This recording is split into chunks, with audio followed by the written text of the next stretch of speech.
നമസ്കാരം. കേരളത്തിൻ്റെ ഒരു ഫുൾ ബഡ്ജറ്റ് ഒരു പുതിയ ഗവൺമെൻറ് ഇവിടെ അവതരിപ്പിക്കാൻ പോവുകയാണല്ലോ. അതിൻ്റെ എന്തൊക്കെയാണ് ആളുകൾ എക്സ്പെക്റ്റ് ചെയ്യുന്നത്, അതിനെപ്പറ്റിയുള്ള ചർച്ചകൾ ഈ വരും ദിവസങ്ങളിൽ നമ്മൾ എന്തായാലും കാണും. അതിനെപ്പറ്റി പ്രീ ബഡ്ജറ്റ് ചർച്ചകൾ കാണും. അപ്പം ഇന്ന് നമ്മളിവിടെ നമ്മുടെ ഒരു ഫ്രണ്ടിലുള്ളത് ഞാനൊരു ഒരു ക്വിക്കായിട്ട് നോക്കിയ ഒരു കാര്യം എന്ന് പറഞ്ഞാൽ, കഴിഞ്ഞ 10 വർഷത്തെ ഗവർണൻസ് അവർ നടത്തിയ ബഡ്ജറ്റ് അല്ലെങ്കിൽ അവതരിപ്പിച്ച ബഡ്ജറ്റ്, ഇന്ന് നമുക്ക് എല്ലാവർക്കും അറിയാം, ഒരു ധനകാര്യ മേഖലയിൽ വളരെ മോശമായ ഒരു ഭരണമായിരുന്നു എന്നാണ് പരക്കെ ആളുകൾ ആക്സെപ്റ്റ് ചെയ്യുന്നത്. അതിനകത്ത് രാഷ്ട്രീയമൊന്നുമില്ല.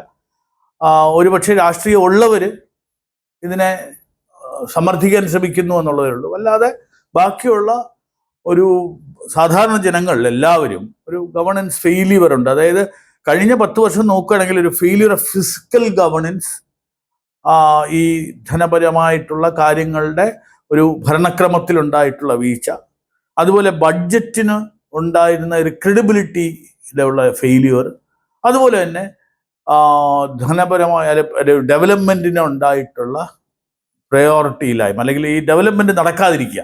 ഇങ്ങനെയുള്ള 3 കാര്യങ്ങളിലാണ് കഴിഞ്ഞൊരു ദശകത്തിൽ ഉണ്ടായിട്ടുള്ള ഒരു ബഡ്ജറ്റിൻ്റെ അപജയം എന്ന് നമുക്ക് പറയാം. അപ്പം അതിനകത്ത് ഓരോന്നോരോന്നായിട്ട് നമുക്കെടുക്കാം. അന്ന് ഒരു ബഡ്ജറ്റ് സ്പീച്ച് എന്നൊക്കെ പറയുന്നത് പണ്ട് നമ്മൾ വളരെ കാര്യമായി കേട്ടുകൊണ്ടിരുന്ന, അതൊരു എന്താ പറയുന്ന ഒരു അനൗൺസ്മെന്റ് ഫെസ്റ്റിവൽ പോലെ ഒരു ആഘോഷമായിട്ട് മാറി. അന്ന് അന്തിച്ചർച്ചയ്ക്കോ അല്ലെങ്കിൽ അടുപ്പുകൂട്ടി ചർച്ച എന്നൊക്കെ പറയുന്ന ലെവലിൽ ആളുകൾ ചിലർ അതിനെ ക്രിട്ടിസൈസ് ചെയ്യുന്നു, ചിലർ അതിനെ ചെസ്റ്റംപ് ചെയ്യുന്നു, ഇത് ഭയങ്കര കാര്യമാണെന്നോ, ഇതിൻ്റെ ഇമ്പാക്റ്റ് അസസ്മെന്റ് നടത്തുന്നു. പക്ഷേ അത് ഇയർ ആഫ്റ്റർ ഇയർ വലിയ വലിയ വാഗ്ദാനങ്ങളും ഉദ്ഘോഷങ്ങളും മറ്റും ഉണ്ടായത് ഒരു കാരണവശാലും പിന്നെ അതിനെപ്പറ്റി ചർച്ച പോലും ചെയ്തിട്ടില്ലാത്തൊരു കാര്യമായി. അപ്പം വെറും ഒരു പ്രസംഗത്തിലൂടെ ഒരു ആഘോഷമുണ്ടാക്കുക, ഒരു ഹൈപ്പ് ഉണ്ടാക്കുക, ഞങ്ങൾ ഇത്രയും വികസനങ്ങൾ ഉണ്ടാക്കുന്നു എന്ന് പറയുക. അപ്പം അതാണ് എൻ്റെ നമ്പർ 1 പോയിന്റ്. ആ 10 വർഷങ്ങളിൽ നമ്മൾ കണ്ടിട്ടുള്ള ഏറ്റവും വലിയ എന്ന് പറയുന്ന ഒരു അനൗൺസ്മെന്റ് ഫെസ്റ്റിവലായിട്ട് മാറി ഈ ബഡ്ജറ്റ് സ്പീച്ച്. 2, നമ്മളൊരു ബോഡി കോർപ്പറേറ്റ് എന്നൊക്കെ പറയുന്ന കിഫ്ബി എന്ന് പറയുന്ന ഒരു PWDക്ക് പകരം ഒരു ഓർഗനൈസേഷനെ കൊണ്ട് മുന്നിൽ വച്ചിട്ട് ഒരുപാട് ഇൻഫ്ലേറ്റഡ് ആയിട്ടുള്ള എക്സ്പെക്റ്റേഷൻ നാട്ടുകാർക്ക് കൊടുത്തു. ബഡ്ജറ്റിൽ അലൊക്കേഷൻ ഇല്ല, പക്ഷെ എന്ത് പറഞ്ഞാലും ഉടനെ ഞാൻ റോഡ് ഉണ്ടാക്കുന്നതും സ്കൂൾ ഉണ്ടാക്കുന്നതും ഐസക്ക് മുതൽ ബാലഗോപാൽ വരെ ഈ പറയുന്ന ഒരു കിഫ്ബിയെ മുന്നിൽ നിർത്തി വലിയ ആഡംബരം കാണിച്ചു. എന്നിട്ട് കഴിഞ്ഞ പ്രാവശ്യത്തെ ഈ പറയുന്ന അവരുടെ പെർഫോമൻസ് നോക്കിയാൽ 25,000 കോടി രൂപയ്ക്ക് താഴെ ഉള്ളൂ അവരെല്ലാം കൂടെ ചെലവാക്കിയത്. ലക്ഷക്കണക്കിന് കോടി രൂപയുടെ ബഡ്ജറ്റ് സ്പീച്ചിൽ അവതരിപ്പിച്ച പ്രോജക്റ്റൊക്കെ ഇവിടെ പോയി. ലക്ഷങ്ങൾ ആയിട്ടുള്ള പ്രോജക്റ്റുകൾ അനുവദിച്ചു എന്നൊക്കെയാണ് പറയുന്നത്. പക്ഷേ ആക്ച്വൽ എക്സ്പെൻഡിച്ചർ ഏതാണ്ട് 20,000 കോടി രൂപ എങ്ങാണ്ടേ ഉള്ളൂ. 22,000 കോടി രൂപ. അതാണ് ഒരു കിഫ്ബി ഒരു കേരളത്തിൻ്റെ ഇൻഫ്രാസ്ട്രക്ചർ റെവല്യൂഷനുള്ള ഇന്നവേറ്റീവ് ആയിട്ടുള്ളൊരു വെഹിക്കിളായിട്ട് കാണിച്ചിട്ട് ആളുകളെ പറ്റിച്ചു എന്ന് വേണം നമുക്ക് മനസ്സിലാക്കാൻ. അതാണ് നമ്മുടെ ഈ കഴിഞ്ഞ 10 വർഷത്തെ ഒരു ഫെയിലിയർ ആയിട്ട് ഞാൻ കാണുന്ന 2ാമത്തെ പോയിന്റ്.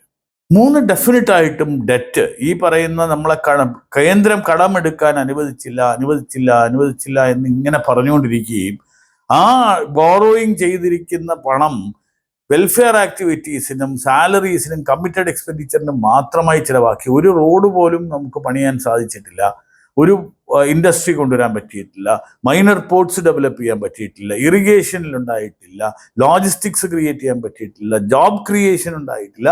ഇത് ഒരു എന്താ പറയുന്നത്, ഡെറ്റ് വാങ്ങിച്ച് നമ്മൾ നിത്യവൃത്തിക്ക് വേണ്ടി ചിലവാക്കി. അപ്പോൾ ഒരു ഫ്യൂച്ചറിനെ ബിൽഡ് ചെയ്യാൻ വേണ്ടി അല്ല കേരളം പണം വാങ്ങിച്ചത്, കടം എടുത്തത്. ഇത് നാളത്തെ ഒരു ബില്ല് പേ ചെയ്യാൻ വേണ്ടി, it borrowed to pay tomorrow's bill. അതാണ് സംഭവിച്ചത്. അപ്പോൾ ആ ബഡ്ജറ്റിൻ്റെ ഒരു അപജയം അതും ഡെഫിനറ്റായിട്ട് അത് 3ാമത്തെ പോയിന്റായിട്ട് ഞാൻ കാണുന്നു. പിന്നെ കേരളത്തിൻ്റെ ഒരു റവന്യൂ ഡെഫിസിറ്റ്, അതൊരു കൺട്രോൾ ഇല്ലാതെ മുന്നോട്ട് പോയതാണ്. ഒരു സ്ട്രക്ചറലായിട്ടുള്ള വലിയ ഒരു ഇമ്പാക്റ്റ് അതിനെ ഉണ്ടാക്കി. ഒരു ഫിസ്ക്കൽ വീക്ക്നെസ് അത് എടുത്തു കാണിച്ചു. അതായത് ഡെയിലി എക്സ്പെൻസിന് നേരത്തെ പറഞ്ഞ പോലെ ബോറോ ചെയ്യുമ്പോൾ ഫിസ്ക്കൽ ഗവർണൻസ് എന്ന് പറയുന്നത് ഓൾറെഡി ഫെയിൽഡ് ആയി കഴിഞ്ഞു. ഒരു രീതിയിൽ പോലും ഈ 10 വർഷത്തിലെ ഒരു ബഡ്ജറ്റിൽ പോലും അതിനൊരു പ്രതിവിധി കാണാനായിട്ട് ഈ ധനകാര്യമന്ത്രിക്കോ അതിനെ അസിസ്റ്റ് ചെയ്യുന്ന പ്ലാനിംഗ് ബോർഡിനോ അതിൻ്റെ ബ്യൂറോക്രസിക്കോ പറ്റിയിട്ടില്ല എന്നുള്ളതാണ് നമുക്ക് ഏറ്റവും വിഷമമായിട്ട് തോന്നുന്ന ഒരു കാര്യം. അടുത്ത പോയിന്റ് എന്ന് പറയുന്നത് വെൽഫെയർ. നമ്മൾ മറ്റേ പെൻഷൻ കൂട്ടിയില്ലേ, 1000 രൂപയാക്കിയില്ലേ, വയോധികർക്ക് പെൻഷൻ കൊടുത്തില്ലേ. ഈ വെൽഫെയർ ആക്ടിവിറ്റീസ് ഡെവലപ്മെന്റിന് പകരം വയ്ക്കുന്ന ഒരു രീതിയായി. ഇപ്പം നമ്മളെല്ലാവരും പറയും, നമുക്കിപ്പം ഒരു യൂണിയൻ ഗവൺമെന്റിന് നോക്കുകയാണെങ്കിൽ കഴിഞ്ഞ കുറേ വർഷമായിട്ട് കേരളത്തിൻ്റെ വികസിത് ഭാരത് 2047 എത്താൻ വേണ്ടിയിട്ടുള്ള അടിസ്ഥാന സൗകര്യം പണിയുകയായിരുന്നു.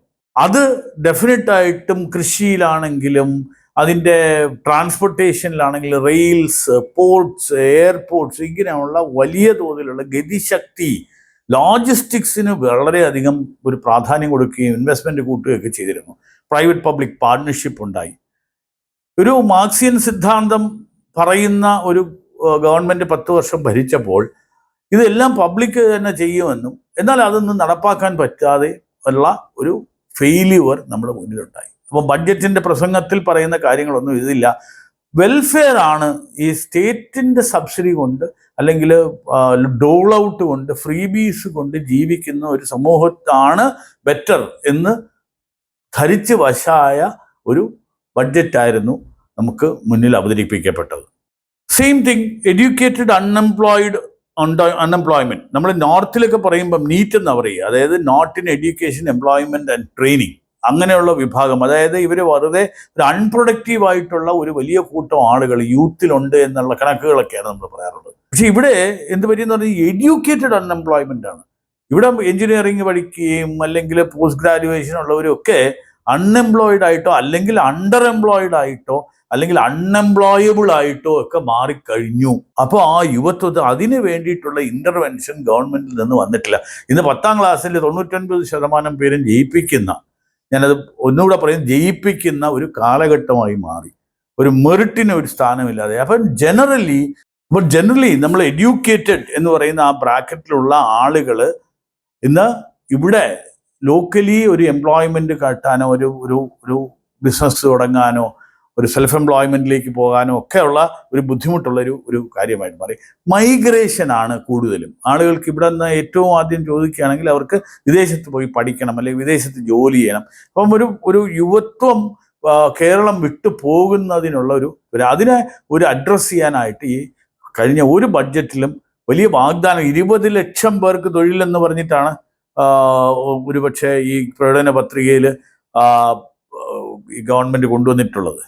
ക്വാളിറ്റി ആയിട്ടുള്ള എംപ്ലോയ്മെൻറ്റ് ജനറേറ്റ് ചെയ്യാൻ സാധിച്ചിട്ടില്ല.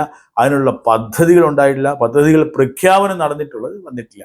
അപ്പോൾ ഇത് വലിയ തോതിൽ നമ്മുടെ ഒരു ഭാവിയെ, നമ്മുടെ ഒരു സ്കിൽ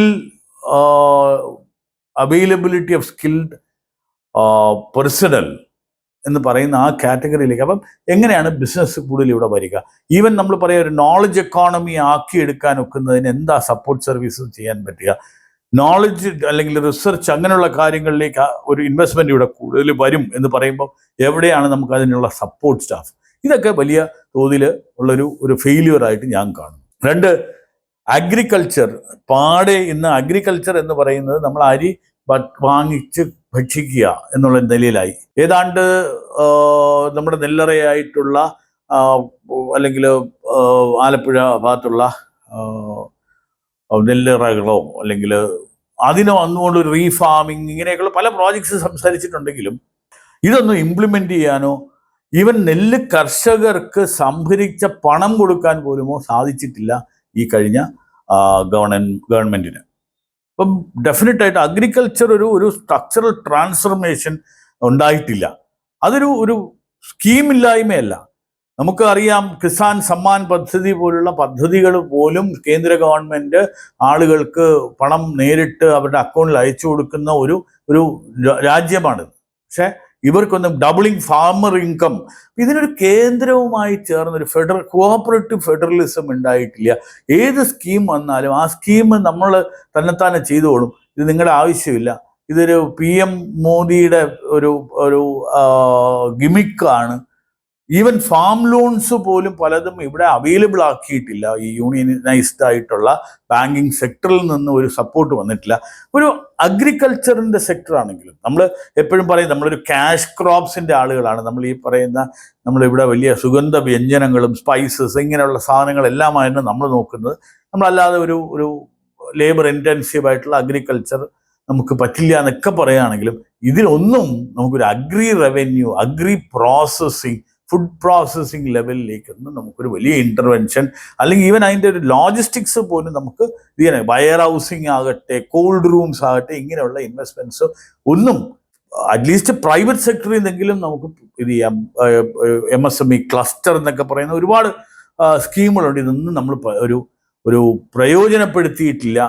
കുറച്ചൊക്കെ അവിടെ ഇവിടെയൊക്കെ നടന്നിട്ടുണ്ടെന്നുള്ളതല്ലാതെ ഒരു കാര്യവും അഗ്രികൾച്ചർ സെഗ്മെന്റിൽ നടന്നില്ല. ഇൻഡസ്ട്രിയലൈസേഷൻ നോക്കുക, നമുക്കറിയാം ലാൻഡ് അവൈലബിലിറ്റിയുടെ കാര്യത്തിലാണെങ്കിലും ഇലക്ട്രിസിറ്റി അവൈലബിലിറ്റി ആണെങ്കിലും ട്രേഡ് യൂണിയൻ എന്ന് പറയുന്നൊരു മിലിറ്റൻസി ഉള്ള ഒരു ചീത്തപ്പേര് നമുക്കുണ്ടായിട്ടുണ്ട്.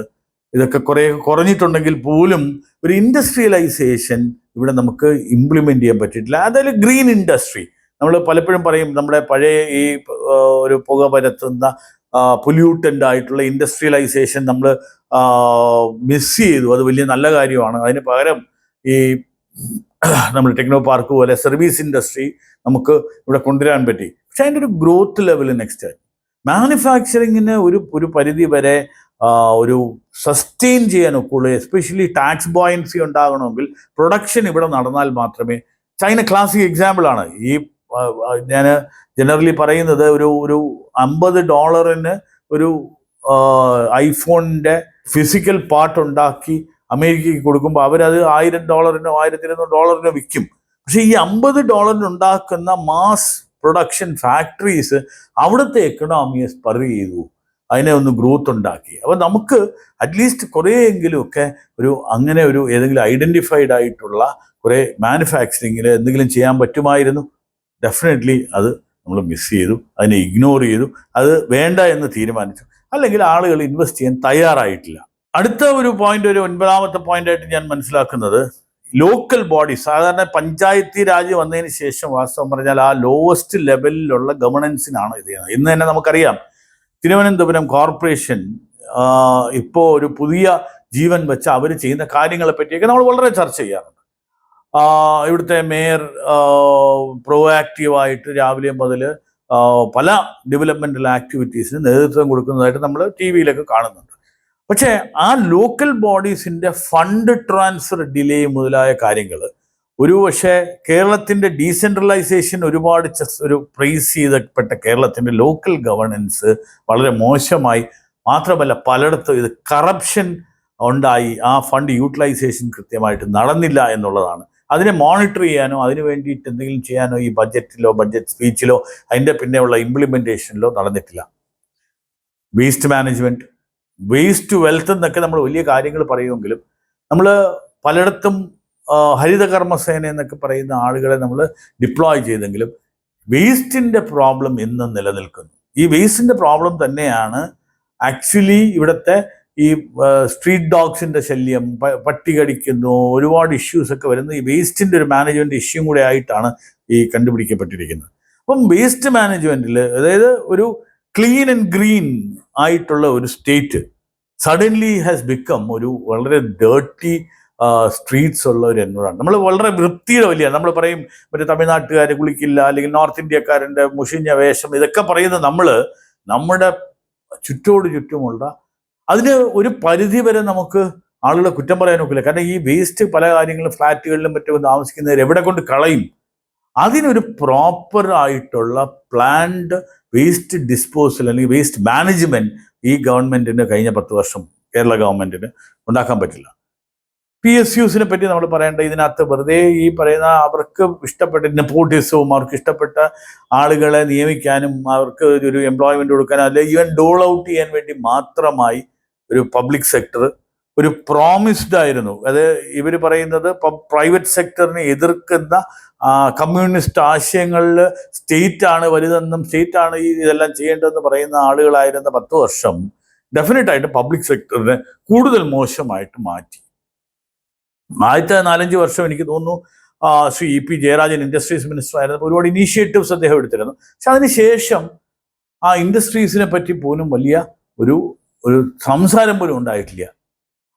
അത് ഒരു ബഡ്ജറ്റ് അതിനുള്ള ഒരു സപ്പോർട്ട് കൊടുത്തുകൊണ്ടിരുന്നു. ആ ഒരു ഇൻഎഫിഷ്യൻസീസ് മുന്നോട്ട് പോയിക്കൊണ്ടിരുന്നു. Finally total collapse of budget ആളുകൾക്ക് ഒരു ലാഫിംഗ് സ്റ്റോക്ക് ആയിട്ട് മാറി. പലയിടത്തും നമുക്ക് പറയുന്നത് what the finance minister announce, will that ever happen? ഇദ്ദേഹം പറയുന്നത് ഈ കഴിഞ്ഞ 2-3 വർഷം ഈ സംസാരിക്കുന്ന ആൾ ഈ പറയുന്ന ടോപ്പിക് എല്ലാം ഇത് എപ്പോഴെങ്കിലും നടക്കൂ എന്നുള്ളതായി. ഇതൊരു എന്താ പറയുന്നത്, ഒരു ചിരിക്കാനുള്ള ഒരു കാര്യമായിട്ട് മാറി. ആളുകൾക്ക് ഇതൊരു സീരിയസ് ആയിട്ട് എടുക്കാനായിട്ട് താല്പര്യമില്ലാതായി. കഴിഞ്ഞ 10-12 വർഷമായിട്ട് നമ്മളൊരു ചേഞ്ച് യൂണിയൻ ഗവൺമെന്റിൽ നോക്കുകയാണെങ്കിൽ ഈ അലോക്കേഷനും ഗ്രാൻസും സബ്സിഡിയംസും റീജിയണൽ പൊളിറ്റിക്കൽ അലോക്കേഷൻസും ഒക്കെ മാറ്റി നിർത്തി ഒരു പോളിസി ഡോക്യുമെന്റായി ട്രാൻസ്ഫോം ചെയ്തതായിട്ട് നമ്മൾ കണ്ടു. അതിനകത്ത് കേരളത്തിന് ഇത്ര രൂപ, അല്ലെങ്കിൽ അത് എനിക്ക് തോന്നുന്നു അതിൻ്റെ ഒരു ചേഞ്ച് വന്നത് ഒരു കോയലിഷൻ പോളിറ്റിക്സ് വെച്ച ബീഹാറിലും ആന്ധ്രയിലും ഒരു ചേഞ്ച് നമ്മൾ കണ്ടു, ഒരു കോയലിഷൻ പൊളിറ്റിക്സിന്റെ ഭാഗമായിട്ടും. അല്ലെങ്കിൽ ജനറലി ഒരു സ്റ്റേറ്റ് വൈഡ് ആയിട്ടുള്ള കാര്യങ്ങളല്ല, ഒരു പോളിസി ഡോക്യുമെന്റ് ആണ്. അത് ഇംപ്ലിമെന്റ് ചെയ്ത് അതിൻ്റെ ഒരു ഇമ്പാക്ട് അസസ്മെന്റും കൂടെ വച്ചിട്ടാണ് സാധാരണഗതിയിൽ എക്കണോമിക് സർവേ ഒക്കെ നടത്തുന്നത്. വളരെ നല്ലൊരു ട്രാൻസ്ഫോർമേഷനാണ്. വലിയ തോതിലുള്ള ഒരു ഇമ്പാക്റ്റ് അതിനുണ്ടാക്കാൻ പറ്റി. ആളുകൾക്ക് ഈ ബഡ്ജറ്റിന്റെ അലോക്കേഷൻ കൊണ്ട് എന്ത് നടന്നു, എത്രയാണ് ടാർഗറ്റ്സും അത് മിസ്സായത്, GST എന്ന് പറയുന്നത് എത്ര രൂപ നമുക്ക് കിട്ടും, ഇങ്ങനെയുള്ള കാര്യങ്ങൾ കുറെ കൂടെ കൃത്യത വന്നു. ഇത് കഴിഞ്ഞ പ്രാവശ്യത്ത് തന്നെ 20,000 കോടി രൂപ വകയിരുത്തിയത് ഗവൺമെന്റ് കേന്ദ്രത്തിൽ നിന്ന് സബ്സിഡി കിട്ടും അല്ലെങ്കിൽ ഗ്രാന്റ് കിട്ടും എന്നൊക്കെ പറഞ്ഞ് യാതൊരു ബേസിസും ഇല്ലാതെ വകവെച്ചിട്ടൊരു ബഡ്ജറ്റ് അവതരിപ്പിച്ചു. അപ്പോൾ കഴിഞ്ഞ ഒരു കാലഘട്ടം, അതിന് മുമ്പുള്ള കാലഘട്ടത്തിൽ ഞാൻ അവലോകനം ചെയ്തില്ല. എന്നിട്ട് കഴിഞ്ഞ ഒരു 10 വർഷക്കാലത്തെ ബഡ്ജറ്റ്സ് നോക്കുകയാണെങ്കിൽ അത് ഒരിക്കലും വിശ്വസിക്കാൻ പറ്റാത്ത നേരത്തെ പറഞ്ഞ പോലെ വെറും ഒരു പ്രഖ്യാപനങ്ങളുടെ ഒരു ആഘോഷം എന്നുള്ള രീതിയിൽ മാത്രം പറഞ്ഞ, എന്നാൽ ഒരു പത്രക്കാരോ മറ്റോ ഒന്നും ഇതിനെപ്പറ്റി വളരെ സീരിയസ് ആയിട്ട് ക്രിട്ടിസൈസ് ചെയ്യപ്പെടാത്ത ഒരു ഡോക്യുമെന്റായി മാറി. ഈ പ്രാവശ്യം നമുക്ക് അടുത്ത 3 ക്വാർട്ടറിലേക്കുള്ളൊരു ബഡ്ജറ്റ് ഈ പുതിയ ഗവൺമെന്റ് സതീശൻ ഗവൺമെന്റ് അവതരിപ്പിക്കുമെന്ന് നമുക്ക് മനസ്സിലാവുന്നു. ആ സമയത്ത് എന്താണ് ചേഞ്ച് ഈ പുതിയ സർക്കാർ കൊണ്ടുവരുന്നത് എന്ന് നമുക്ക് കാത്തിരുന്ന് കാണാം. Thank you.